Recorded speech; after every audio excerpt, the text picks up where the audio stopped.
Ibu kenapa beriman? Karena punya akal. Baik. Karena itu hewan tidak beriman. Karena tidak punya akal. Kenapa kita mesti beriman? Mungkin sebagian besar sudah disampaikan Ustaz Felix. Karena ternyata Allah menjanjikan 5 hal dalam Al-Quran bagi orang yang memiliki iman.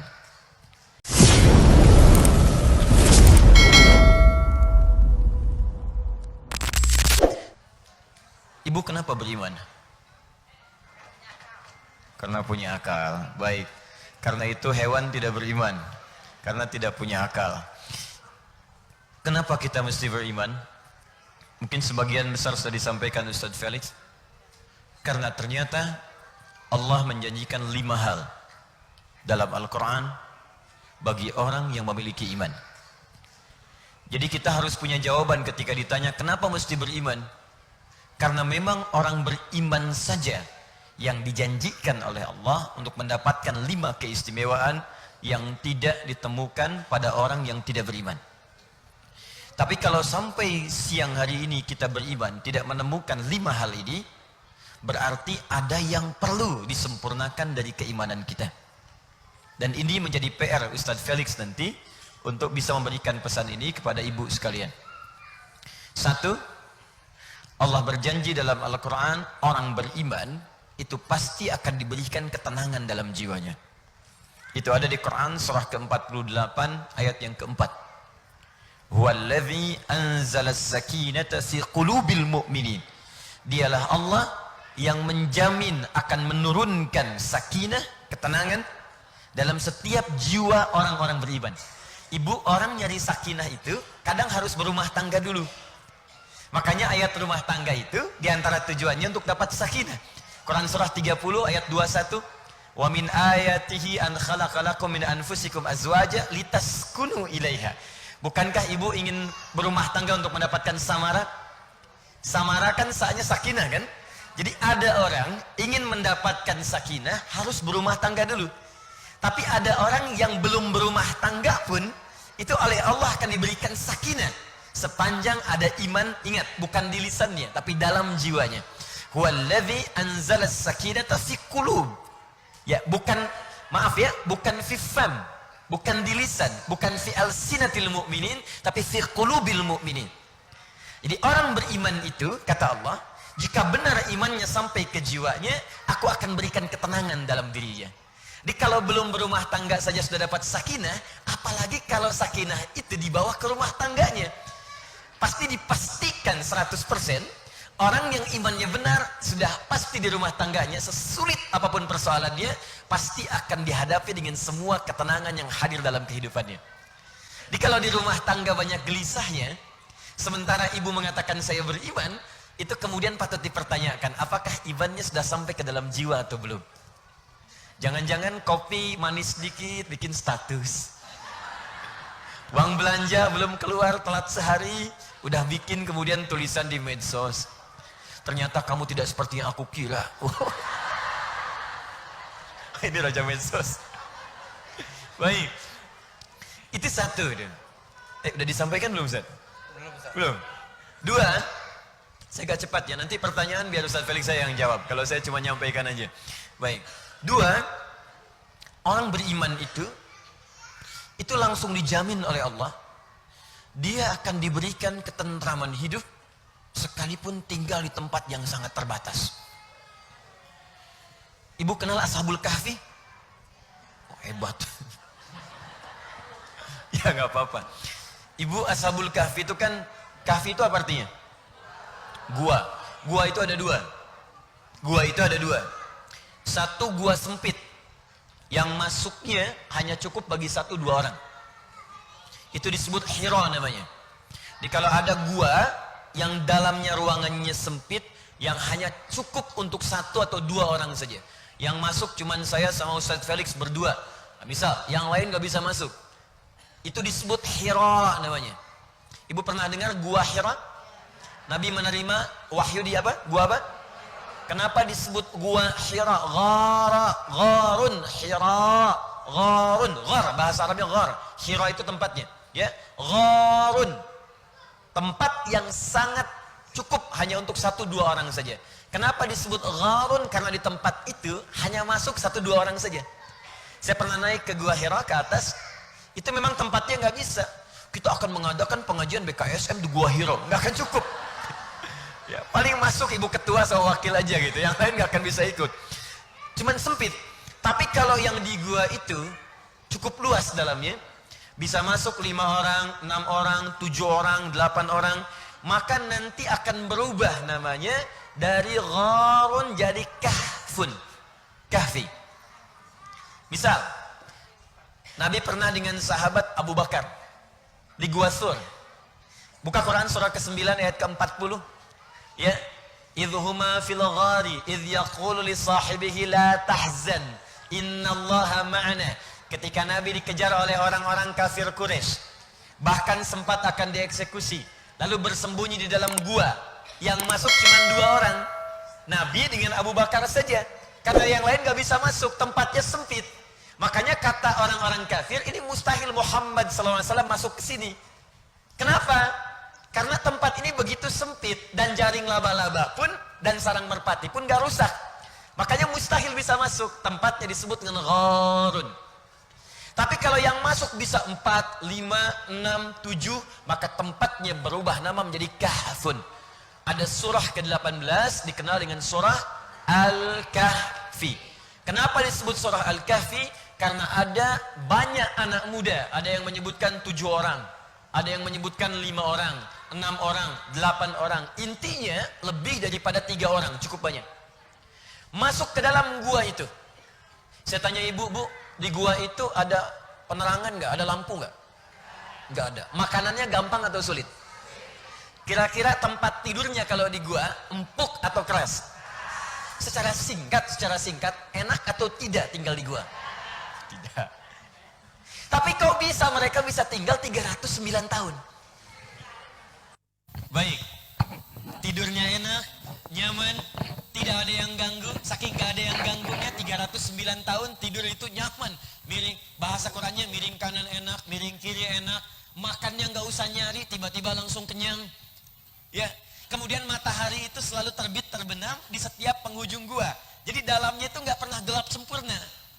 Terang, remang, enak, tidurnya nikmat sekali. Apa rahasia? Tinggal di gua pun bisa nikmat sampai ratusan tahun. Apa rahasianya? Rahasianya ada di surah Gua Al-Kahfi ayat ke-13. Perhatikan kalimatnya. Quran surah 18 ayat 13, posisi paling kiri di pertengahan. Perhatikan ayatnya. Saya agak cepat. Nahnu naqussu 'alaika naba'ahum bil haqq. Saya akan kisahkan, kata Allah, kisah para pemuda yang tinggal di gua untuk berlindung dengan sebenar-benarnya. Bagaimana mereka bisa tinggal di gua dengan nyaman ratusan tahun? Perhatikan baik-baik kalimatnya. Dan di sini poinnya. Innahum amanu bi rabbihim. Karena mereka punya iman yang sangat kuat dalam jiwanya kepada Allah Subhanahu wa taala. Wa zidnahum huda. Dan dengan keimanan itulah kemudian mereka diberikan semua kemudahan dalam kehidupannya.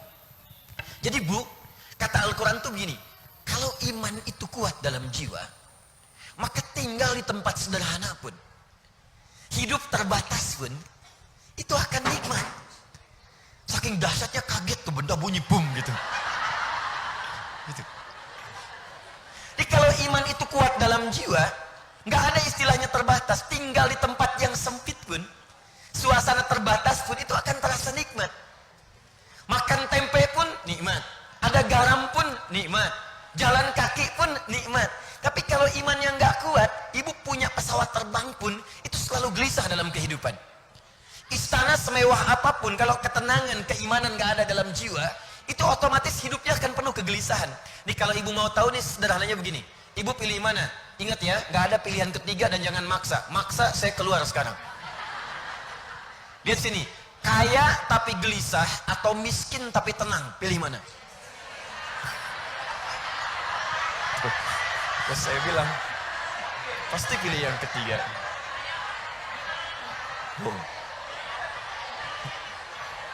Kan? Saya pamit dulu ya. Jadi ketenangan itu penting, dan iman itu sumber ketenangan. Jadi kalau ada orang beriman belum tenang, berarti ada yang belum tepat dengan keimanannya. Ada yang belum sempurna. Nanti kita akan lihat apa penyebabnya. Jadi kata Al-Quran, iman itu memberikan keistimewaan. Ali bin Abi Thalib, Bu, ibu kalau misalnya ke Istanbul, itu nanti ada sebuah museum. Sangat terkenal sekali, Ustaz Felix sering ke sana. Ustaznya, ada peninggalan Ali bin Abi Thalib kan? Dengan Fatimah Az-Zahra. Bu, itu bajunya gak sebagus ibu sekarang. Seragam. Mudah-mudahan masuk surganya juga seragam gitu kan. Ini pertimbangannya matang Ustaz pakai seragam begini. Kadang istihara dulu. Papa, mama pakai apa ya besok? Hijau atau kuning? Oh, Masya Allah. Kata suaminya hijau deh mah. Ya, kata mamanya kuning deh pak. Tuh. Nanya tapi udah punya jawaban. Begitu keluar merah. Dua, terakhir saya tutup. Setelah itu kembali ke Ustaz Felix. Saya hanya ingin sampaikan, sebetulnya imannya itu sudah sampai ke jiwa atau belum sih gitu. Sudah tenang atau belum? Nyaman atau belum? Terakhir yang ketiga, Bu. Ada 5, saya ambil 3 saja.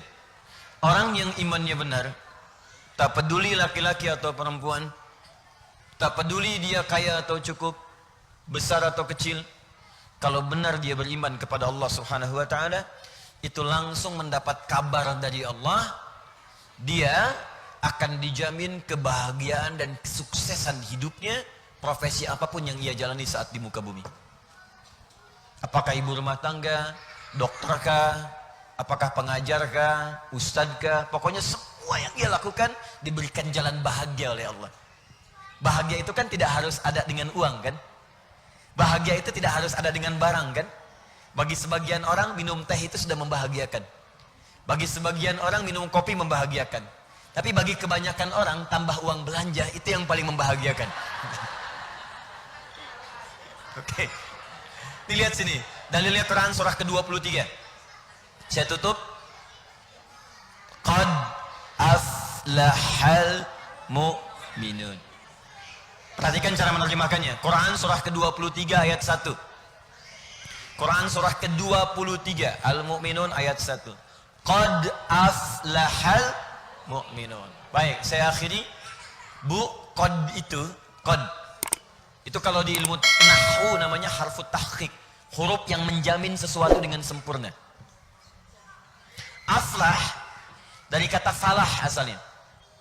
Falah itu kalau kita buka kamus bahasa Inggris itu punya 2 arti. Success and happiness. Sukses dan bahagia. Kalau sukses saja belum tentu bahagia, itu fauz namanya. Turunannya fauzi, faizah, faizan, fauzan, faizin, itu fauz. Disebutkan turunannya 29 kali dalam Al-Quran. Jadi kalau ada yang namanya ibu faizah, itu ibu yang diharapkan sukses dalam hidupnya. Ya, walaupun belum tentu bahagia. Ya, itu fauz. Ada yang bahagia. Kalau bahagia saja belum tentu sukses. Itu farah namanya, farihah. Perempuannya farah, laki-lakinya farhan. Muhammad farhan. Ya, farah misalnya kan? Itu artinya orang yang diharapkan bahagia dalam hidupnya. Walaupun belum tentu sukses. Tapi kalau Anda gabungkan bahagia dengan sukses, maka disebut falah namanya. Falahun. Falahun. Kalau itu kita genggam dan gak mau dilepaskan, sukses dan bahagia. Jadi penjahit, sukses, bahagia. Jadi guru, sukses, bahagia. Jadi dosen, sukses, bahagia. Jadi ibu rumah tangga, sukses dan bahagia. Maka ganti kalimatnya dari falah jadi aflah namanya. Aflah. Kata Allah, orang beriman itu pasti akan menggenggam kesuksesan dan kebahagiaan dalam hidupnya. Qad aflahal mu'minun. Sekalipun itu sifatnya relatif, sekalipun bagi sementara orang bisa lain-lain ukurannya, tapi setiap yang ia kerjakan itu pasti akan menyenangkan. Ibu pernah dengar kisah seorang perempuan itu berumah tangga, suaminya kuli bangunan, Bu. Dan banyak orang mengecilkan gitu. Kuli bangunan. Istrinya suka ngambil kayu bakar di sawah. Tapi tahukah Anda, saya akhiri, setiap kali orang datang berkunjung ke rumahnya, plus beliau punya 2 anak, mungkin sekarang sudah bertambah, itu selalu disambut dengan istimewa. Ini kisah nyata. Ikan ada, buah ada, makanan ada, dan selalu bercerita yang sangat positif tentang suaminya. Kata istrinya, Abi itu kalau kerja pulang, bawa uang banyak sekali, 500.000 sebulan. Itu banyak. Tuh kan? Bagi sementara orang mungkin cukupnya untuk pulsa saja. Tapi perhatikan, bagaimana 500.000 itu disebut sukses, Bu. Dan membahagiakan kehidupannya. Ada orang penghasilan sebulan 500 juta, tapi nggak pernah tentram ibu rumah tangganya. Senyum susah, ketenangan nggak bisa didapat. Ini 500.000 bisa berbagi. Setiap orang datang, ikan ada, buah ada. Dan hidupnya nikmat. Mau berangkat mobil nggak usah siapkan bensin, tinggal tunjuk begini taksi berhenti. Bayangin. Jadi nggak capek. Dan yang paling dahsyat, tahukah ibu siapa keluarga itu? Ternyata keluarga itu adalah keluarga ahli iman dengan Al-Quran. Istrinya itu sudah hafal Quran dengan 7 riwayat. Yang suaminya kuli bangunan juga hafal Quran. Anaknya semua hafid Quran 30 juz. Allah berikan kekuatan iman dalam jiwanya. Dengan itu dia dapatkan kebahagiaan dengan Qurannya. Dunia itu kecil kata dia, 500.000 aja. Itu sudah memberikan kebahagiaan kalau iman kita kuat di hadapan Allah subhanahu wa ta'ala. Maka itu yang ingin saya sampaikan. Jika imannya belum sampai mengantarkan pada apa yang dijanjikan tadi, maka apa penyebabnya? Itu besok malam Jumat kita jawab nanti. Silakan Ustaz.